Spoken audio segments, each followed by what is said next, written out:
Tantor Audio, a division of Recorded Books, presents Brothersong by T.J. Klune, narrated by Kirt Graves. Gone. A wolf, my father told me once, is only as strong as his tether. Without a tether, without something to remind him of his humanity, he'll be lost. I stared up at him with wide eyes. I thought no one could ever be as big as my father. He was all I could see. Really? He nodded, taking my hand. We were walking through the woods. Kelly had wanted to come with us, but Dad said he couldn't. Kelly cried, only stopping when I told him I'd come back and we'd play hide and seek. You promise? I promise. I was 8 years old. Kelly was 6. Our promises were important. My father's hand engulfed my own, and I wondered if I would be like him when I grew up. I knew I wasn't going to be an alpha. That was Joe, though I didn't understand how my 2-year-old brother would be the alpha of anything. I'd been jealous when my parents told us Joe would be something I could never be, but it had faded when Kelly said it was okay, Carter, because that means you and me will always be the same. I never worried about it after that. Soon, my father said, you'll be ready for your first shift. It'll be scary and confusing, but so long as you have your tether, all will be well. You'll be able to run with your mother and me and the rest of our pack. I already do that, I reminded him. He laughed. You do, don't you? But you'll be faster. I don't know if I'll be able to keep up with you. I was shocked. But you're the alpha of everyone. I am, he agreed. But that's not what's important. He stopped under a large oak tree. It's about the heart that beats in your chest. And you've got a great heart, Carter. One that beats so strongly that I think you might be the fastest wolf who ever lived. Whoa, I breathed. He dropped my hand before sitting on the ground, his back to the tree. He crossed his legs, motioning for me to do the same. I did so, and quickly, not wanting him to change his mind about how fast I would be. My knees bumped his as I mirrored his pose. He smiled at me as he said, A tether to a wolf is precious, something guarded fiercely. It can be a thought or an idea, the feeling of pack, of home. His smile faded slightly. Or of where home should be. Take us, for example. We're here in Maine, but I don't know if that's our home. We're here because of what's asked of us, because of what I must do. But when I think of home, I think of a little town in the west, and I miss it terribly. We can go back, I told my dad. You're the boss. We can go wherever we want. He shook his head. I have a responsibility, one I'm grateful for. Being an alpha isn't about doing whatever I want. It's about weighing the needs of the many. Your grandfather taught me that. An alpha means putting others above yourself. And that's going to be Joe? I said dubiously. When I'd seen him last, he'd been in a high chair in the kitchen, Mom scolding him for putting Cheerios up his nose. He laughed. One day, but not for a long time. But today is about you. You're just as important as your brother, as is Kelly. Even though Joe's going to be the alpha, he'll look to you for guidance. An alpha needs someone like the two of you who he can trust, who he can look to when he's uncertain. And you'll need to be strong for him. Which is why we're here. You don't need to know what your tether is today, but I'll ask you to start thinking about it, and what it could be to you. Can it be a person? He paused. Then, why do you ask? Can it? He stared at me for a long time. It can. But having a person as your tether can be difficult. Why? Because people change. We don't stay the same. We learn and grow, and from new experiences are shaped into something more.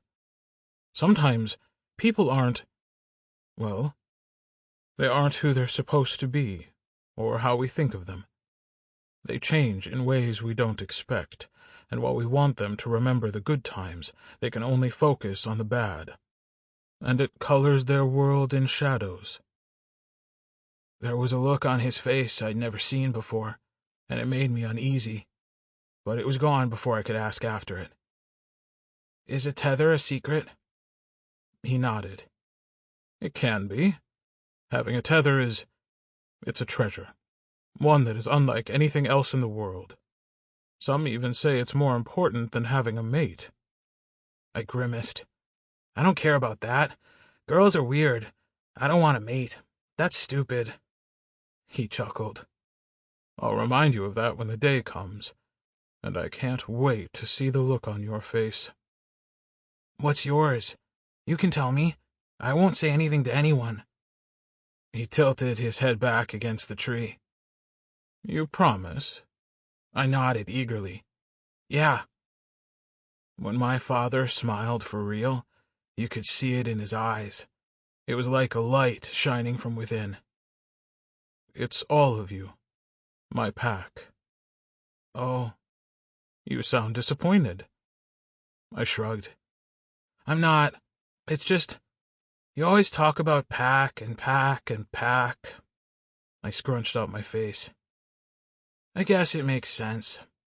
I'm glad you think so. Is it the same for Mom?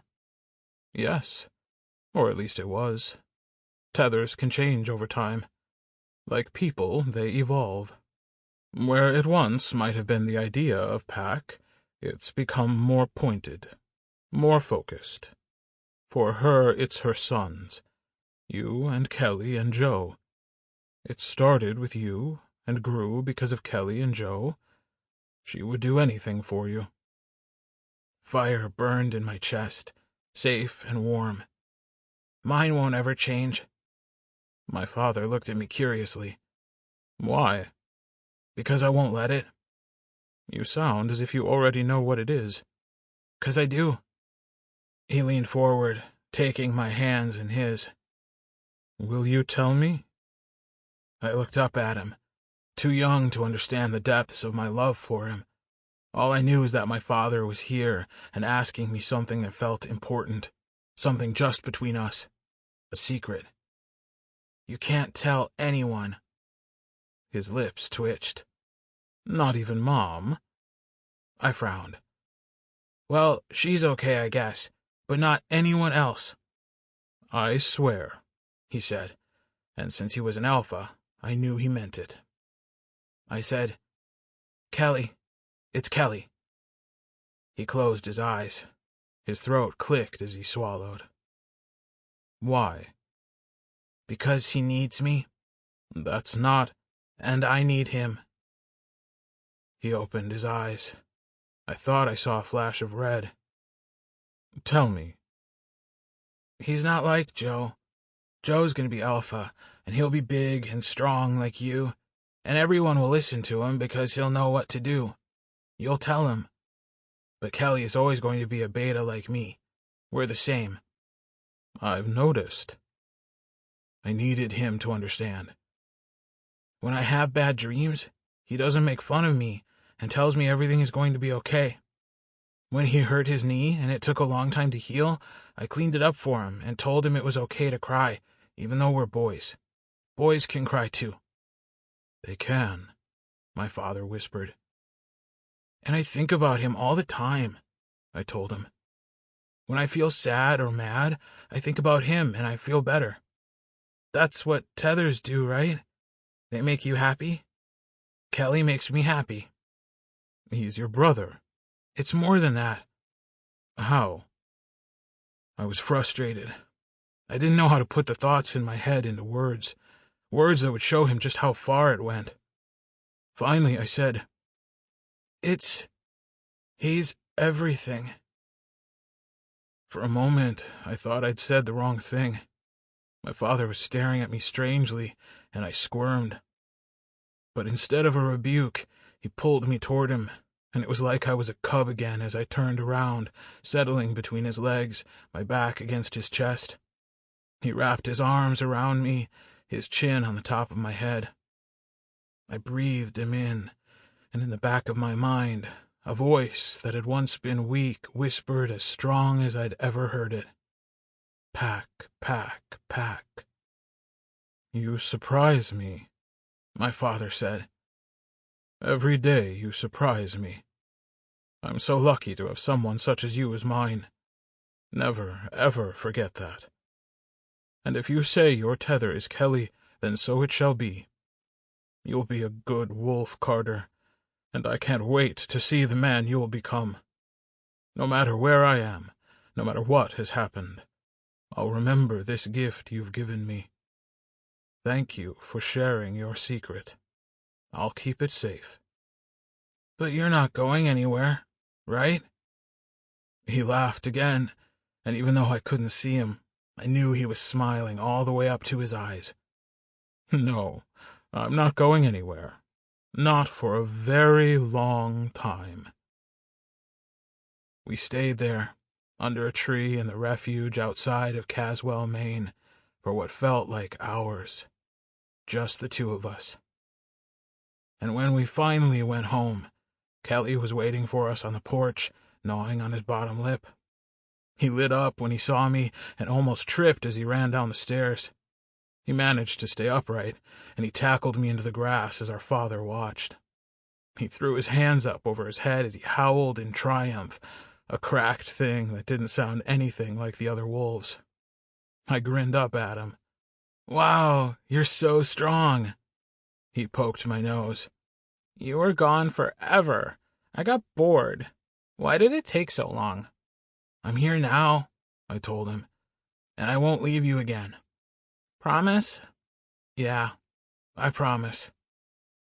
And as I hugged my tether close, listening to him talk excitedly in my ear about how Joe had stuck 2 Cheerios up his nose and how Mom had gotten mad when Uncle Mark had laughed, I told myself it was a promise I'd always keep. Jesus fucking Christ, I snapped. Do you have to follow me everywhere? Dude, seriously, back off. The Timberwolf glared at me. I tilted my head, listening. Everyone was in the house. I could hear Mom and Jesse laughing about something in the kitchen. I jerked my head toward the woods. The Timberwolf huffed out a breath. I ran. He followed. I laughed when he nipped at my heels, urging me on, and in my head I pretended I could hear his wolf voice saying, Faster, faster, faster, must run faster, so I can chase, so I can catch you, so I can eat you. We went deep into the forest, bypassing the clearing, heading for the furthest reaches of our territory. The wolf never ran ahead, always staying at my side, his tongue lolling out of his mouth. We ran for miles, the scent of spring so green I could taste it. Eventually, I stopped, chest heaving, muscles burning from exertion. I collapsed on the ground, spread-eagled, as the wolf paced around me, head raised, sniffing the air, ears twitching. When he decided there was no threat, he lay down beside me, head on my chest, tail curled over my legs. He huffed out an annoyed breath in my face. I rolled my eyes. Have to keep up appearances. I've got a reputation to maintain. You know how much shit I would get if anyone found out? I flicked his forehead. He growled, baring his teeth. Yeah. And I wasn't exactly lying. You do follow me everywhere. A man has got to be able to shit in peace without an overgrown dog scratching at the door. You don't see me staring at you when you're squatting in the backyard. He closed his eyes. I flicked him again. Don't ignore me. He opened one eye. For something that wasn't exactly human, he could certainly get his exasperation across. Whatever, man. I'm just saying. He sneezed on me. Fucking asshole, I muttered, wiping my face. Just you wait. You'll get yours. Kibble. I'm going to make sure you only get kibble from here on out. Thick clouds passed by overhead. I laughed when a dragonfly landed between his ears, causing them to flatten. The translucent wings fluttered before it flew away. He was a heavy weight upon me. Once I thought it crushing. Now it felt like an anchor holding me in place. It should have bothered me more than it did. He grunted, a question without words, his breath hot on my chest through my thin shirt. Same old, same old. Who, how, why? You know how it is. Who are you? How did you come to be this way? Why can't you shift back? Questions I'd asked over and over again. He grumbled, lips pulling back over his teeth. I know, dude. It's whatever, you know? You'll figure it out when you're ready. Just, maybe that could be sooner rather than later. I mean, would it be so bad if you... Stop growling at me, you dick. Oh, fuck you, man. Don't take that tone with me. He moved his head, nosing at my arm. I ignored it. He pressed harder, more insistent. I sighed. You're spoiled. That's what's wrong here. You think you've got it good. And you do. Maybe too good. But I did what he wanted, resting my hand on top of his head, scratching the backs of his ears.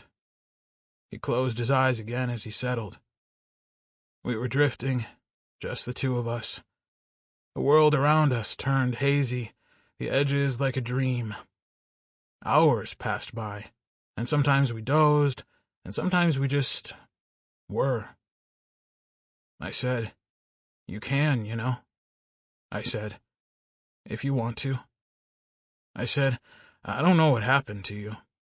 I said, I don't know where you came from or what you had to deal with. I said, but you're safe here. I said, you're safe with us, with me. We can help you. Ox, he's a good alpha. Joe, too. They could be yours if you wanted. I said, and then maybe I could hear your voice. I mean, totally no homo, but I think it'd be nice. He was shaking. I looked at him, thinking something was wrong. It wasn't. The motherfucker was laughing at me. I shoved him off me. Asshole. He rolled over on his back, legs in the air, body wiggling as he scratched himself on the ground. Then he fell to his side, mouth open in a ferocious yawn. Would it be so bad? I whispered, shifting back. You can't stay this way forever. You can't lose yourself to your wolf. You'll forget how to find your way home. He turned his head away from me. I'd pushed enough for the day. I could always try again tomorrow. We had time. I sat up, stretching my arms above my head. His tail thumped on the ground. Okay, so where did we leave off last time? Oh, right. So, Ox and Joe decided it was time for them to mate. Which, honestly, I try to not think about because that's my little brother, you know? And if I do think about it, it makes me want to punch Ox in the mouth because that's my little brother. But what the fuck do I know, right? So, Ox and Joe, well, you know, bone. And it was weird and oh so gross because I could feel it. Oh, shut up. I didn't mean like that.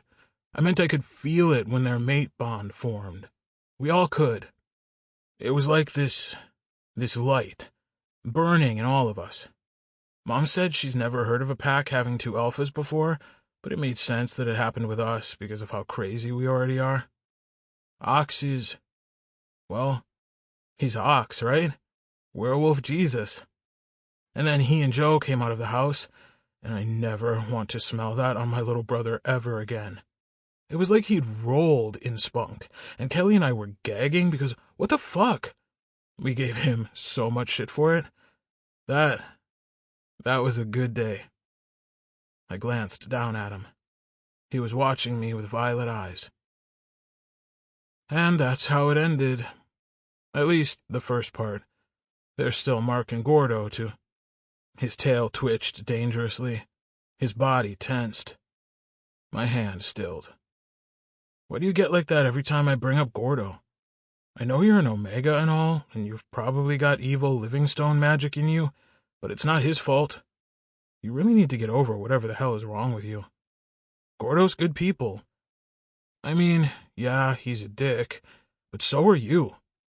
You guys have more in common than you think. Sometimes you even make the same facial expressions. He snapped at me. I laughed and fell back against the grass, hands behind my head. Fine, be that way. We don't have to talk about it today. There's always tomorrow. We stayed there, just the two of us, until the sky began to streak with red and orange. As I sat behind my dead father's desk for the last time on a cold winter morning, I wondered what he would think of me. He told me once that difficult decisions must be made with a level head. It was the only way to make sure they were right. The house was quiet. Everyone was gone. My father was a proud man, a strong man. There was a time when I thought he could do no wrong, that he was absolute in his power, all-knowing. But he wasn't. For someone such as him, an alpha wolf from a long line of wolves, he was terribly human in the mistakes he made, the people he'd hurt, the enemies he'd trusted. Ox, Joe, Gordo, Mark, Richard Collins, Osmond, Michelle Hughes, Robert Livingstone. He was wrong about all of them. The things he'd done. And yet, he was still my father. I loved him. If I tried hard enough, if I really tried, I could almost smell him embedded in the bones of this house, in the earth of this territory that had seen so much death. I loved him. But I hated him too. I thought that was what it meant to be a son, to believe in someone so much that it caused blindness to all their faults until it didn't. Thomas Bennett wasn't infallible. He wasn't perfect. I could see that now. Days ago, I was on a ledge. Below me was a void. I hesitated, but I thought I'd already been falling for a long time. I just hadn't realized it. That final step came easier than I expected it to. I'd already prepared. Drained my bank accounts, packed my bags, prepared to do what I thought I had to do. Which led me to this. Now. This moment, when I knew nothing would ever be the same. I looked at the computer monitor on the desk. I saw a version of myself staring back, one I didn't recognize. This Carter had dead eyes and black circles underneath them. This Carter had lost weight, his cheekbones more pronounced. This Carter had bloodless skin. This Carter knew what it meant to lose something so precious, and yet was about to make things worse. This Carter had taken hit after hit after hit, and for what? This Carter was a stranger. And yet, he was me. My hand shook as I settled it on the mouse, knowing if I didn't do this now, I would never do it. And that's the point, my father whispered. You are a wolf, but you are still human. You give all you can, and yet you still bleed. Why would you make it worse? Why would you do this to yourself? To your pack? To him? Him? Because it always came back to him. I thought it always would. Which is why when I hit the little icon on the screen to start recording, his name was the first thing from my lips. Kelly, And oh, the things I could say. The sheer magnitude of everything he was to me. My mother told me when I was young that I would never forget my first love. That even when all seemed dark, when all was lost, there would be the little pulsing light of memory stored deeply away. She'd been talking about a faceless girl. or boy. She hadn't known that I'd already met my first love. My throat was raw. I was so very tired. I love you more than anything in this world. Please remember that. I know this is going to hurt, and I'm sorry, but I have to do this. I looked away, unable to watch this broken man speak any more than I had to. You see, there was this boy, and he's the best thing that ever happened to me. He gave me the courage to stand for what I believe in, to fight for those I care about. He taught me the strength of love and brotherhood. He made me a better person. I tried to smile, to let him know I was okay. It stretched wide on my face, foreign and harsh, before it cracked and broke. You, Kelly, I said hoarsely. Always you. You're the best thing that's ever happened to me. I looked out the window. There was frost on the glass. Snow was beginning to fall. You're my first memory.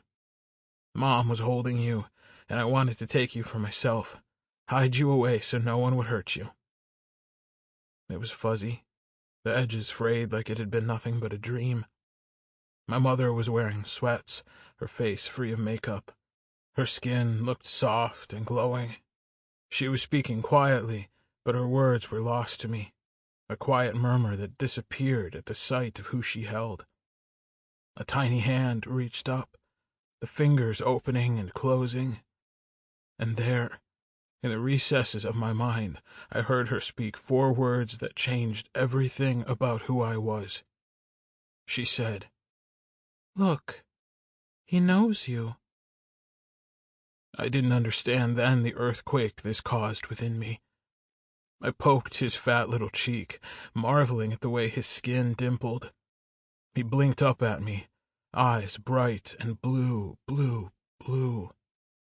He made a noise, a little squawk, and I was reborn. You're my first love, I said in this empty room, lost in the memory of how his hand had wrapped so carefully around my finger. I knew that when you would always smile when you saw me, and it was like staring into the sun. I swallowed thickly, looking away from the window. You're my heart, I told him, knowing there was a chance he'd never forgive me. You are my soul. I love Mom. She taught me kindness. I love Dad. He taught me how to be a good wolf. I love Joe. He taught me that strength comes from within. My breath hitched in my chest, but I pushed through it. He needed to hear this from me. He needed to know why. But you were my greatest teacher, because with you I understood life, what it meant to love someone so blindingly and without reservation, to have a purpose, to have hope. I've been a big brother for most of my life, and it's the best thing I ever could be. Without you, I would be nothing. It hurt to breathe. I know you're going to be angry, but I hope you understand, at least a little bit. I looked back at the screen. Because I have this hole in my chest, this void, and I know why. It's because of him. Leave with you. I'll go with you. Don't touch them. I have to find him, Kelly. I have to find him because I think without him, there's always going to be part of me that feels like I'm incomplete. I should have listened to you more when Robbie was gone. I should have fought harder. I didn't understand then. I do now. And I'm sorry. I'm so sorry. Maybe he'll want nothing to do with me. Maybe he'll... No, stay back. Don't want this. Don't want Pack. Don't want brother. Don't want you. Child. You are a child. I am not like you. I am not Pack. I have to try, I pleaded in this empty room. And I know Ox and Joe and all the others are looking for him, for the... Sample complete. Ready to continue?